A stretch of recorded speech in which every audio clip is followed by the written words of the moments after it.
Amém. Quero convidar a que você abra sua Bíblia nesse momento.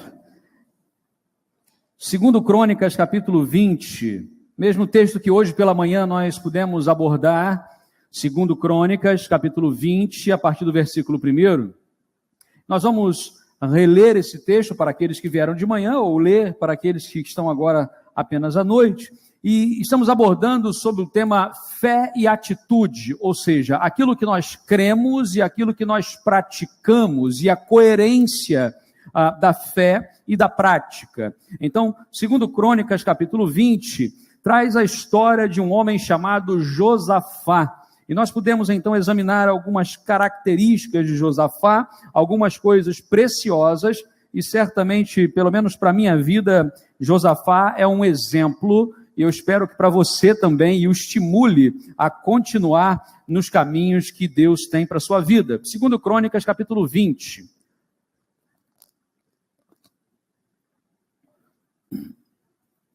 Compartilhe aí a sua Bíblia com quem não tem. Se você não tem, chega perto de quem tem. Se você está acessando aí o seu tablet ou smartphone, não tem problema algum, apenas fuja aí da tentação de ir para outros lugares, né? Vamos lá? Depois disso, os moabitas e os amonitas com alguns dos meunitas entraram em guerra contra Josafá. Então informaram a Josafá: um exército enorme vem contra ti de Edom, do outro lado do Mar Morto, já está em Hazazon-Tamar, isto é, em Guede.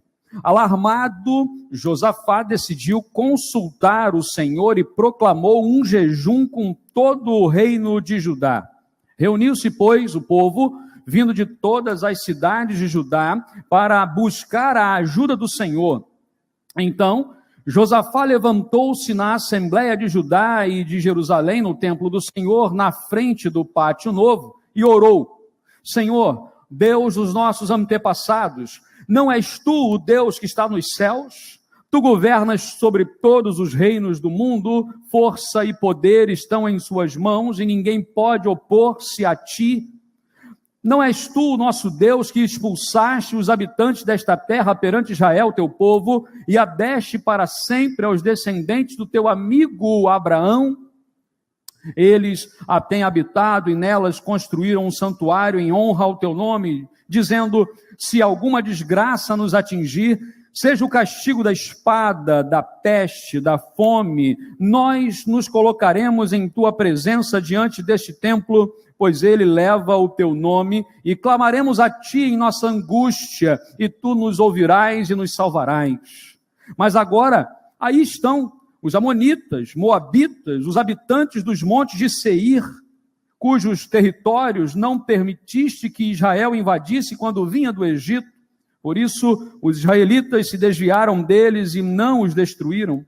Vê agora como estão nos retribuindo ao virem expulsar-nos da terra que nos deste por herança. Ó nosso Deus, não irás tu julgá-los? Pois não temos força para enfrentar esse exército imenso que está nos atacando.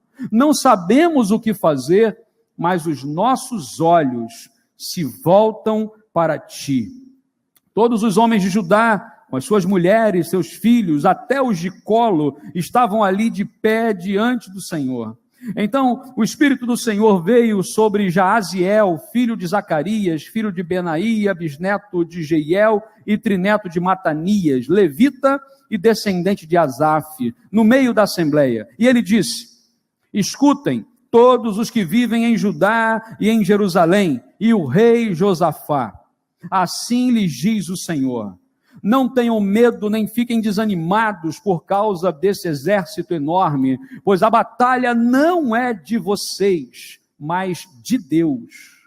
Amanhã desçam contra eles, eles virão pela subida de Ziz, e vocês os encontrarão no fim do vale, em frente do deserto de Jeruel. Vocês não precisarão lutar nessa batalha. Tomem suas posições, permaneçam firmes e vejam o livramento que o Senhor lhes dará, ó Judá, ó Jerusalém. Não tenham medo, nem se desanimem. Saiam para enfrentá-los amanhã e o Senhor estará com vocês. Josafá prostrou-se, rosto em terra, e todo o povo de Judá e de Jerusalém prostrou-se em adoração perante o Senhor. Então os levitas, descendentes dos coatitas e dos coreitas, levantaram-se e louvaram o Senhor, o Deus de Israel, em alta voz. De madrugada partiram para o deserto de Tecoa. Quando estavam saindo, Josafá lhes disse: escutem-me, Judá e povo de Jerusalém, tenham fé no Senhor, o seu Deus, e vocês serão sustentados. Tenham fé nos profetas dele, e vocês terão a vitória. Depois de consultar o povo, Josafá nomeou alguns homens para cantarem ao Senhor e o louvarem pelo esplendor da sua santidade, indo à frente do exército cantando: deem graças ao Senhor, pois o seu amor dura para sempre. Quando começaram a cantar e a entoar louvores, o Senhor preparou emboscadas contra os homens de Amon e de Moabe e dos montes de Seir que estavam invadindo Judá, e eles foram derrotados. Os amonitas e os moabitas atacaram os dos montes de Seir e os destruíram e aniquilaram. Depois de massacrarem os homens de Seir, destruíram-se uns aos outros. Quando os homens de Judá foram para o lugar de onde se avista o deserto e olharam para o imenso exército, viram somente cadáveres no chão. Ninguém havia escapado. Então Josafá e os seus soldados foram saquear os cadáveres e encontraram entre eles grande quantidade de equipamentos e roupas e também objetos de valor. Passaram 3 dias saqueando, mas havia mais do que eles eram capazes de levar. No 4º dia, eles se reuniram no Vale de Beraca, onde louvaram o Senhor, por isso até hoje é chamado Vale de Beraca. Depois, sob a liderança de Josafá, todos os homens de Judá e de Jerusalém voltaram alegres, e o temor de Deus veio sobre todas as nações, quando souberam como o Senhor havia lutado contra os inimigos de Israel. O reino de Josafá manteve-se em paz, pois o seu Deus lhe concedeu paz em todas as suas fronteiras. Vamos orar. Obrigado, Pai, porque a leitura da Tua palavra, por si só, tem todo o poder e autoridade sobre nossas vidas. Que os nossos corações estejam abertos para que essa palavra seja aplicável em nossas vidas cotidianas. Em nome de Jesus oramos. Amém, Senhor. Amém. O que normalmente nós fazemos numa situação de perigo, e aí nós fizemos essa pergunta de manhã, eu contei a história do cachorro, né? Alguns já haviam ouvido, né? Uma vez eu fui mordido por um cachorro, que eu paralisei. E da outra vez, quando o mesmo cachorro escapou do portão para morder, eu corri como nunca antes na minha vida. Ou seja, Ou seja, há momentos na vida que a gente trava diante do problema, diante do medo. Há momentos na vida que a gente corre para se salvar porque a gente está com medo. Qual é o momento que nós vivemos? Qual é a situação que você enfrenta? Talvez em um momento da sua história você possa paralisar, em outro momento você vai correr. Quem somos nós para julgar aquele que está paralisado hoje? E quem somos nós para julgar aqueles que estão correndo desesperadamente hoje? Não podemos fazê-lo. Aprendemos que o medo, ele nos abate em vários sentidos. Não apenas na questão da insegurança pública que a gente vive na cidade do Rio de Janeiro, no Brasil, mas também quando a gente fala de outras situações. A gente fala de saúde, e aí a gente tem medo. A gente fala de um relacionamento, e pode gerar medo. A gente fala de uma perda de um emprego e pode gerar medo, insegurança. A gente fica sem saber o que fazer, como vai ser o nosso futuro, medo, medo e medo. Josafá, diante do medo, ele toma uma postura que, como eu disse, para mim ele se torna um grande exemplo de vida, alguém que eu quero imitar algumas atitudes de Josafá. E aí nós vimos que Josafá, ele tem um peso, vamos dizer assim, na sua história. Davi, Salomão, Roboão, Abias, Asa, são os seus antepassados. Ou seja, ele é meio que tataraneto de Davi. Imagina você ter na sua ascendência o grande rei Davi, o rei Salomão. Imagina você ter na sua história tudo isso.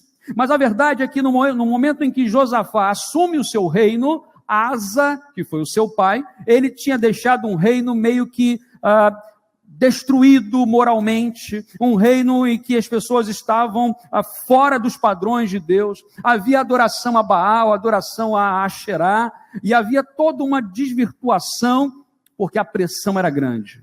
Josafá tinha todos os indícios, ou pelo menos todos os requisitos, para ser um péssimo rei, para conduzir o povo pelo caminho errado, para ceder às pressões da vida daquele momento, mas Josafá, ele escolhe ser fiel a Deus. E ele então diz, a Bíblia, que vai mandar derrubar os postes ídolos, vai mandar acabar com toda aquela imoralidade, ele vai viver de uma forma muito diferente. E a Bíblia fala que esse homem, com ousadia, com intrepidez, ele vai fazer uma transformação e o reino de Josafá será um reino de paz. A marca do reino de Josafá é um reino de paz, é um reino de prosperidade.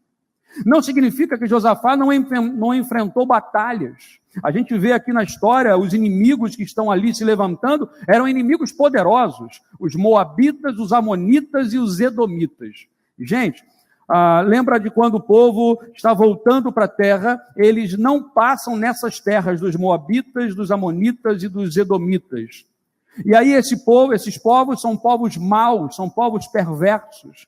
Para você ter uma ideia, os edomitas habitavam nas montanhas de Seir, hoje, ao sul da Jordânia, a cidade de Petra. Já ouviram falar? É uma das coisas mais lindas que eu tive a oportunidade de conhecer, linda no sentido da amplitude, e de como que o povo edomita foi forte e poderoso, demorou muito tempo, mais de 1 milênio, para que eles fossem conquistados. Você para pensar que esse povo era um povo guerreiro, era um povo que estava acostumado a lutar, estavam agora aliados aos amonitas e moabitas, e estavam voltando, indo com tudo contra Josafá. Josafá, quando vê aquela situação, ele diz a Bíblia que o coração dele ficou apavorado, e ele corre, e ele fala, Senhor, nós não temos como ganhar essa guerra. O povo está vindo, os exércitos estão vindo, nós não temos como ganhar, o que a gente vai fazer? E Josafá faz uma oração, e ele diz assim, nesse momento, os nossos olhos se voltam para ti. Quantas vezes a gente fica apavorado com algumas coisas? Apavorado diante de uma notícia, apavorado diante de uma situação, mas é hora dos nossos olhos se voltarem para o Senhor. Quando hoje pela manhã nós oramos pela situação do nosso país, pela situação política, sem entrar em questões de defender candidato A ou B, linha A ou B, mas de nós simplesmente olharmos para o Senhor e clamarmos ao Senhor pela nossa nação, pelo nosso estado, pela nossa cidade, porque a esperança vem do Senhor.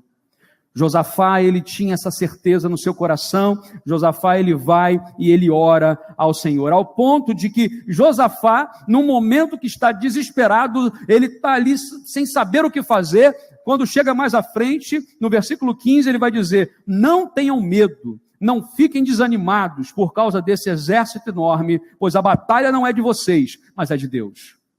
Para pensar que Josafá, ele vai mudar de postura, ele vai mudar de figura. Dizem que, os estudiosos dizem que uma das maiores provas internas do texto bíblico de que Jesus ressuscitou foi a mudança de comportamento do apóstolo Pedro. Pedro, em que em um determinado momento, no escuro com algumas pessoas, ele nega Jesus, ele fala assim, não conheço esse homem, não, eu vi você com Galileu, não, eu não conheço. Pedro vai negar Jesus 3 vezes. E aí depois que Pedro tem um reencontro com Jesus, Jesus o reestabelece, dizendo assim, apacenta os meus cordeirinhos. No livro de Atos dos Apóstolos, Pedro e João são levados diante do Sinédrio. O Sinédrio tinha poder para mandar matar Pedro. E eles falam assim, Pedro, você não pode mais falar de Jesus. E Pedro fala o que para eles? Eu não posso deixar de falar daquilo que nós temos visto e ouvido. Não posso deixar. Encara o Sinédrio. O que mudou na vida de Pedro? a ressurreição de Jesus. Quando nós temos a fé em Deus, nós recebemos uma força que nós não sabemos explicar. Enfrentamos situações adversas, enfrentamos situações de oposição e Deus está conosco. A batalha é do Senhor. E pela manhã, então, nós abordamos o primeiro aspecto da vida de Josafá. Primeiro, que quando a gente tem fé e atitude coerente, nós buscamos a presença de Deus. Josafá, no meio da situação, sem saber o que estava acontecendo direito, não tinha solução, o que é que ele faz? Ele busca o Senhor. Ele vai orar.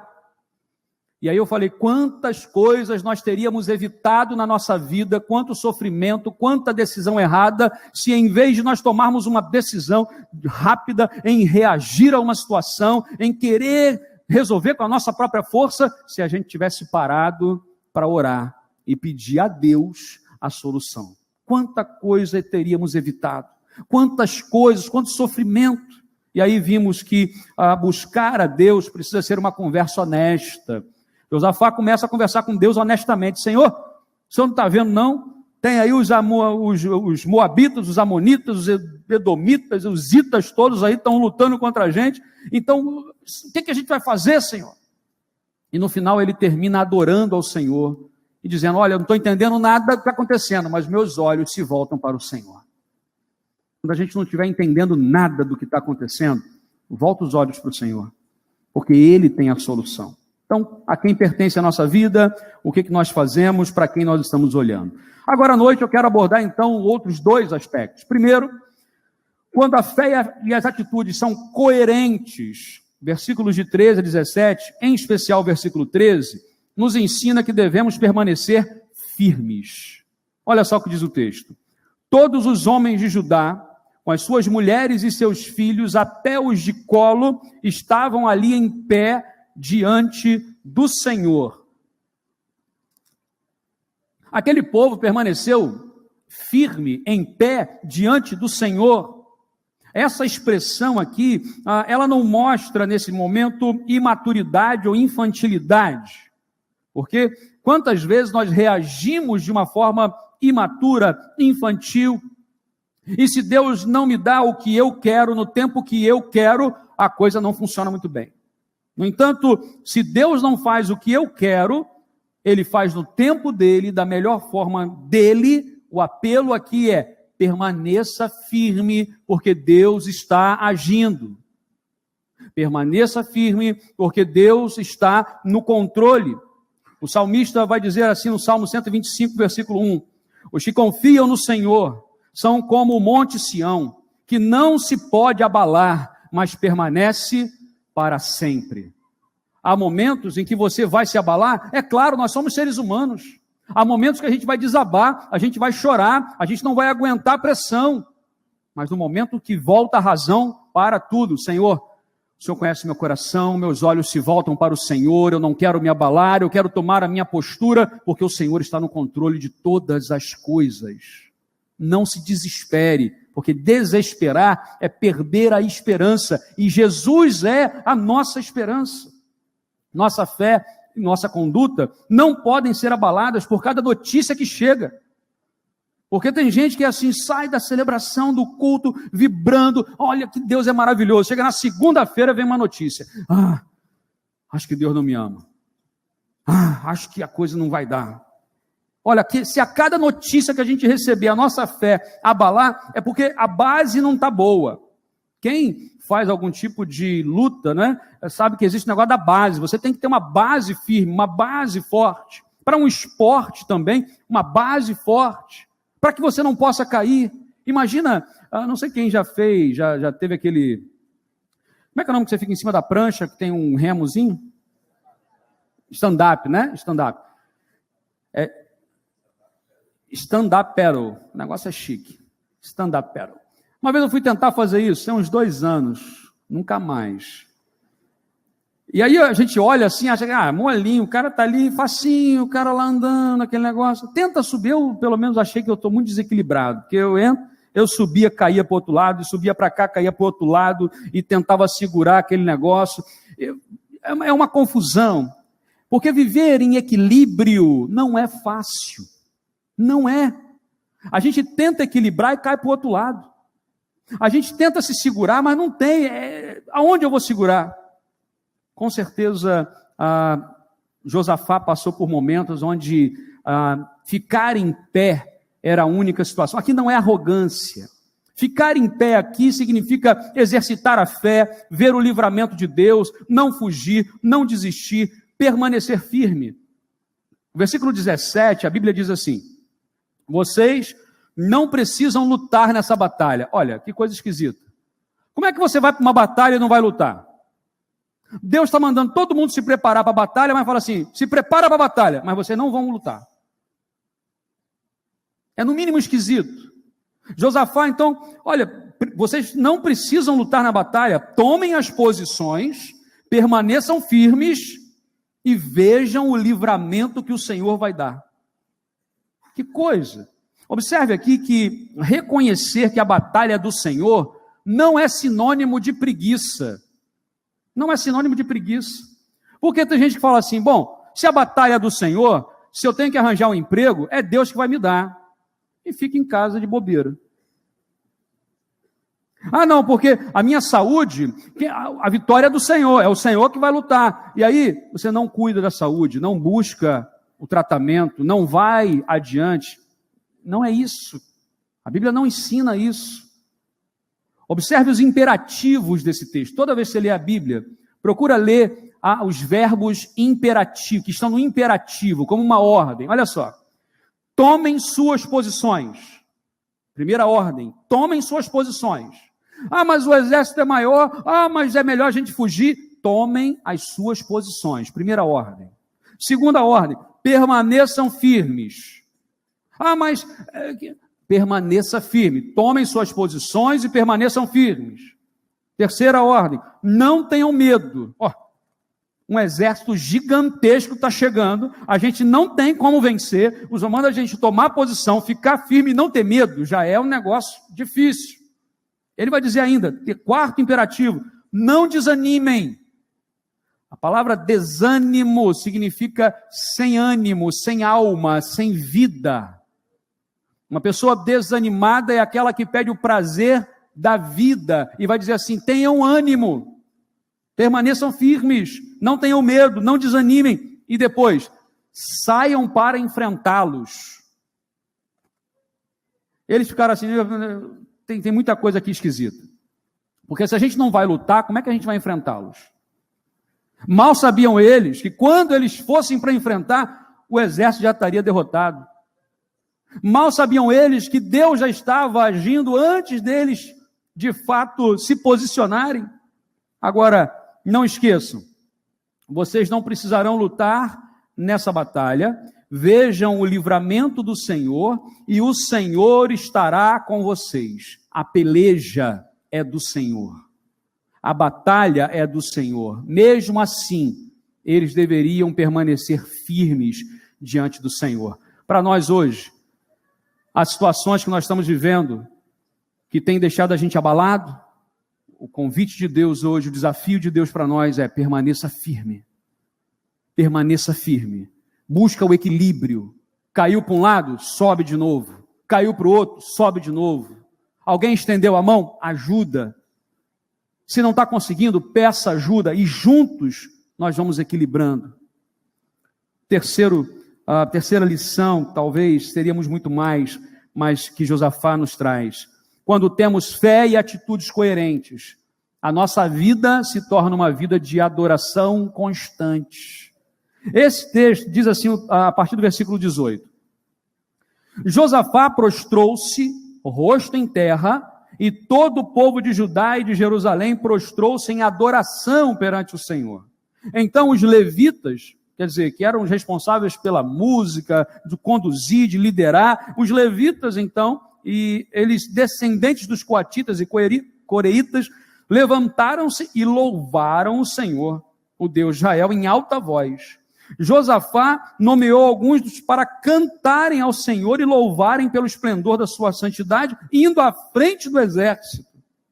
Em vez do exército ir à frente com os cavalos mais armados, com as lanças mais fortes, com os homens mais poderosos à frente. Quem vai à frente? Os levitas cantando, louvando e glorificando ao Senhor. Ou seja, Natan, era você que ia na frente. Eu ia ficar assim, não, vai lá, levita. Você já parou para pensar no poder do louvor? No poder em que nós, quando adoramos a Deus, isso está envolvido nesse negócio? Eu conheço histórias de várias pessoas que disseram que, uma delas, que quando estava para fazer uma grande besteira com a sua vida, para tirar a sua vida, escutou o louvor que vinha de um vizinho. Sabe aqueles vizinhos que às vezes bota música alta, que você acha chato pra caramba? Nesse dia, colocou uma música, e aquela música falava de alguma coisa sobre a sua vida, que tem valor, que é preciosa, e a pessoa parou e quis saber o que era, foi lá reclamar com o vizinho que estava atrapalhando o suicídio dele. Chegou lá, encontrou Jesus e recebeu a nova vida. Eu conheço histórias de pessoas que foram libertas por causa do louvor de diversas formas diferentes. Talvez você conheça alguma história.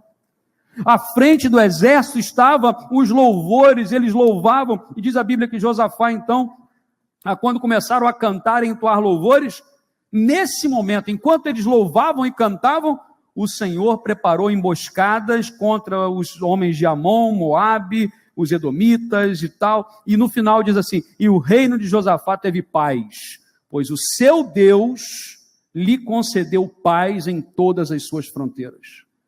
Já Aziel era o profeta de Deus nesse momento, que falou em nome do Senhor, e o povo ouviu, inclusive Josafá ouviu, e ao ouvir eles adoram, eles se prostram.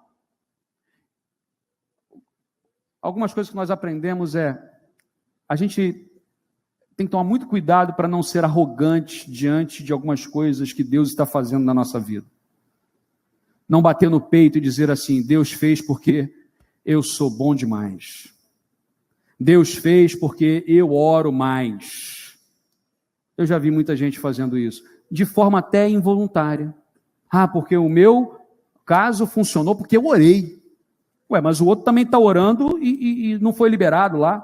O outro está orando e veio a óbito. O outro está orando e ainda não resolveu o problema. O outro está orando e não passou no concurso. O outro está orando e não conseguiu um emprego ainda. Quer dizer que, como é que nós vamos dosar e medir o que o outro está vivendo? Quando Josafá percebe a situação, ele se prostra. Quando Daniel tem um encontro com Deus, ele desmaia. Quando Pedro está diante de Jesus na pesca maravilhosa, ele se prostra. Quando Deus faz algo na nossa vida de miraculoso, o que a gente está fazendo? Se Deus cura, se Deus liberta, se Deus abençoa relacionamentos, o que a gente está fazendo? A adoração a Deus precisa fazer parte da nossa vida. Josafá, ele vai conclamar o povo a uma adoração, a arma poderosa que é o louvor estava ali. Não um louvor momentâneo, emocional, mas um louvor constante, fazendo parte da própria vida. A vitória foi dada por Deus, o povo não precisou lutar, eles não precisaram desembainhar uma espada para ganhar aquela guerra. Mas se eles não tivessem, agora olha que coisa fantástica, se eles não tivessem obedecido às ordens de Deus, de ir para a posição, manter firme, não se apavorar e tal, eles não teriam visto o milagre que Deus fez. Porque quando eles chegam lá, e eu imagino que esse negócio não tenha medo, não funcionou muito, eles deviam estar tremendo com a espada. Quando eles chegam diante lá, que vê o exército todo morto, ele fala, o que aconteceu? Deus já tinha agido. Tem muitas vezes que nós perdemos a oportunidade de ver os milagres de Deus, porque a gente não se posicionou, a gente não se manteve firme, a gente teve medo, a gente não obedeceu o que Deus estava mandando. Quando a gente guarda a posição, a gente começa a ver, a enxergar os milagres de Deus na nossa vida. Naquele momento, Deus deu provisão a eles, eles foram ali diante daquele exército, e tantas coisas aconteceram. Enquanto nós...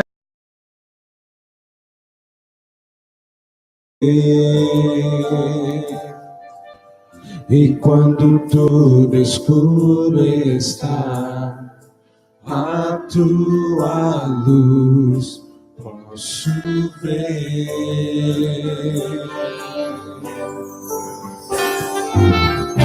Quero estar e edificar o meu coração no seguro e imutável rochedo fiel, fortaleza da minha vida, consolo em minha fé, onde sempre buscarei e encontrarei o melhor. Posso confiar, na rocha estarei, em ti quero habitar. Ajuda-me, Senhor, em lutas e problemas. A rocha vai jorrar em vales e desertos. Cristo sempre está. Venceremos em Cristo Jesus. A letra deste cântico é um pouquinho daquilo que a gente ouviu, do que Deus está fazendo. Ele é a nossa rocha inabalável. Está com medo? Alguma coisa tem tirado a sua paz, apertando o seu coração, angústia? É hora de estarmos em Cristo. Eu vou pedir a você que ouviu a mensagem nessa noite e que de alguma forma Deus está falando com você. Durante esta canção nós vamos cantar mais uma vez. Eu vou pedir a você que se coloque em pé no seu lugar, com essa atitude dizendo: Senhor, independentemente das situações, das adversidades, a minha vida está com o Senhor. A rocha inabalável. Eu ainda não estou enxergando o milagre, eu não estou sabendo por que está acontecendo, mas o Senhor está mandando eu tomar minha posição, a me permanecer firme, a não ter medo, porque o Senhor vai estar comigo. Então, nesse momento, pela fé, coloque-se em pé, dizendo: Senhor, eu estou aqui na tua presença e eu creio no teu poder. Aqui embaixo, na galeria, fique em pé onde você está, declarando isso ao Senhor, e louve ao Senhor agora com seu coração. Diga isso: eu amo a ti, Senhor, ó meu Senhor, o grande eu sou. Declare o seu amor pelo Senhor e louve nesse momento. Amo a ti, ó meu Senhor, o grande eu sou, rocha firme, inabalável, seguro sempre estou. Meu coração se alegra em ti, em teu poder. E quando tudo escuro está, a tua luz posso ver. Quero estar e edificar o meu coração no seguro e imutável rochedo fiel, fortaleza da minha vida, consolo em minha fé, onde sempre buscarei, encontrarei o melhor. Erga e cante. Posso confiar, na rocha estarei, em ti quero habitar. Ajuda-me, Senhor, em lutas e problemas.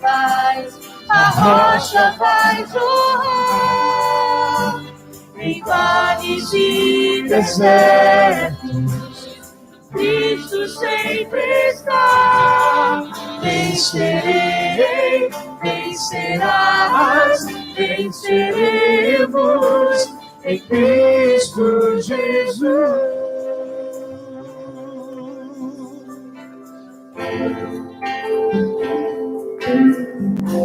Ó Deus, o Senhor conhece as nossas lutas. O Senhor conhece aquilo que tem se levantado para tirar a alegria e a paz. Exércitos, por vezes, que nós não temos como vencer. Mas como Josafá, nós queremos tomar a atitude de buscar o Senhor, de erguer os nossos olhos para o Senhor. Porque é do Senhor que virá a vitória, é do Senhor que virá a paz, é do Senhor que virá a alegria, a esperança, a vida.